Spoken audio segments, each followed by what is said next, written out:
de Coubertin envisaged the modern Olympics as a universal experience which would bring the whole world together in harmony. True to his vision, as the years have passed, more and more nations have attended the Games. And as technology progressed, television allowed the Olympic spectacle to be witnessed worldwide. Over those years, television and the Olympics have developed a vital partnership, a partnership which has allowed the Olympic movement to move closer to achieving its #1 priority.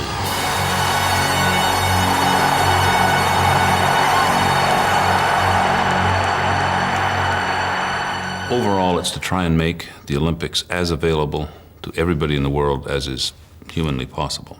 That's the avowed objective, and that's #1. And in the course of doing that, if we can sell the rights and get some money for the Olympic movement, then that's good. And we've been, I think, quite successful in both. By some counts, wildly successful in the sense of getting money for this. Since 1900, the Olympics have been available to more than the live spectators thanks to celluloid. By 1912, film cameras were widely in use. In 1928, exclusive rights were being granted to certain camera positions. Images of the Games were already highly valued.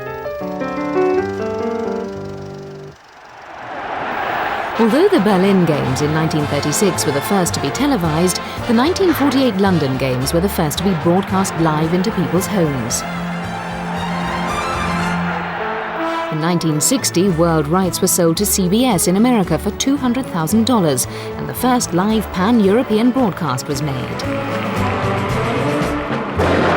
Then, in 1964, there was a huge breakthrough as the Tokyo Olympics marked the first use of satellite to relay live pictures around the globe. Since then, the technological revolution has pushed back frontiers in televising the Games. The process is no longer simply a matter of record. New cameras now allow spectators to get closer to the athlete's experience. Sporting action can now be recorded from virtually every conceivable angle, making more sports more televisual than ever before.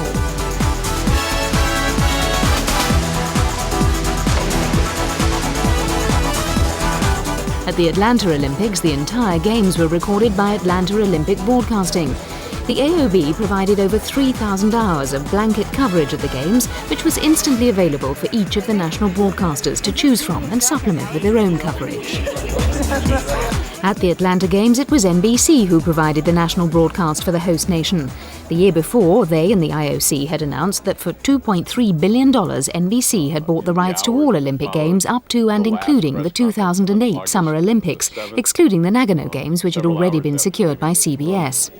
This long-term investment offered the IOC financial security and guaranteed a set income for future organising committees. The location for most of these Games was then yet to be decided, and some believed NBC was taking a risk by acting without this knowledge. However, NBC were in essence investing in their own purchase and thereby ensuring a good product.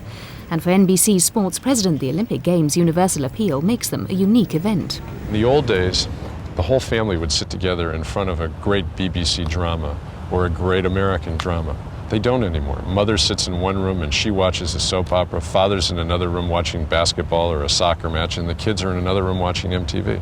The Olympics are the only athletic sporting competition in the world where the whole family comes together again.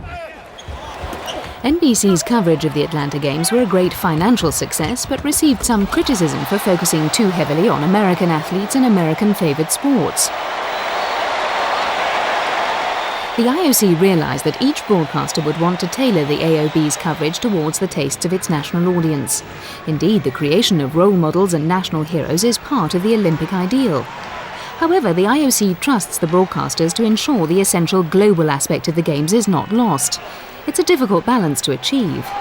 Dick Ebersol believes that NBC remained faithful to these requirements throughout its coverage.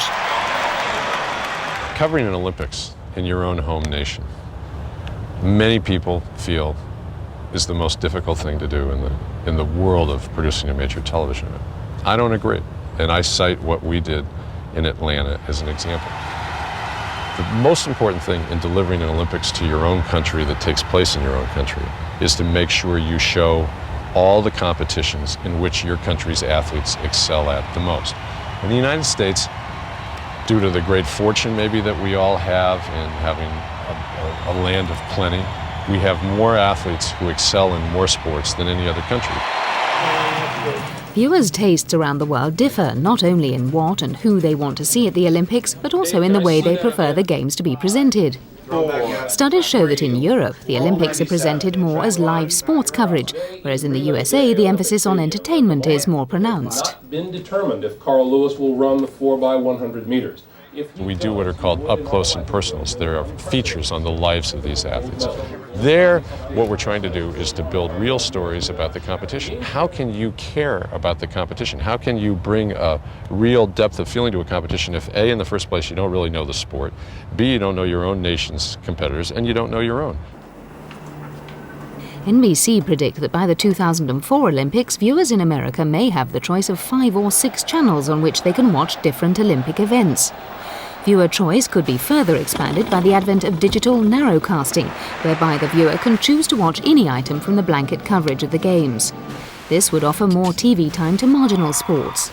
Some fear that this will threaten the universal experience of the Games if viewers only choose to watch specific sports and specific athletes.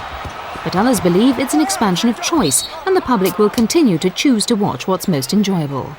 It'll be interesting to see how people respond to that. I mean, in a sense, it's quite relaxing to be able to sit back in the evening and watch what NBC or EBU or BBC have decided is going to be the most exciting. They will have done their preparatory work in the background, and they'll have interviews with some of the key players, and they'll build up a story that is fun, generally speaking, is fun to watch. If you're left on your own with just a big schedule of knowing what volleyball matches are on or what track events there are, you may be able to do that, but it might not be nearly as much fun as you think. The onus of keeping the Games universal lies with the Olympics themselves and with the broadcasters. So long as the Olympics continue to be a stage for sporting excellence and human triumph, people will want to watch the show, and it's up to television to relay that faithfully to a world audience. In this way, Baron de Coubertin's vision of universality may be achieved. The Olympic Games will only ever be able to bring a limited number of representatives from each country together, but through television, the whole world can share the experience from the comfort of their own homes.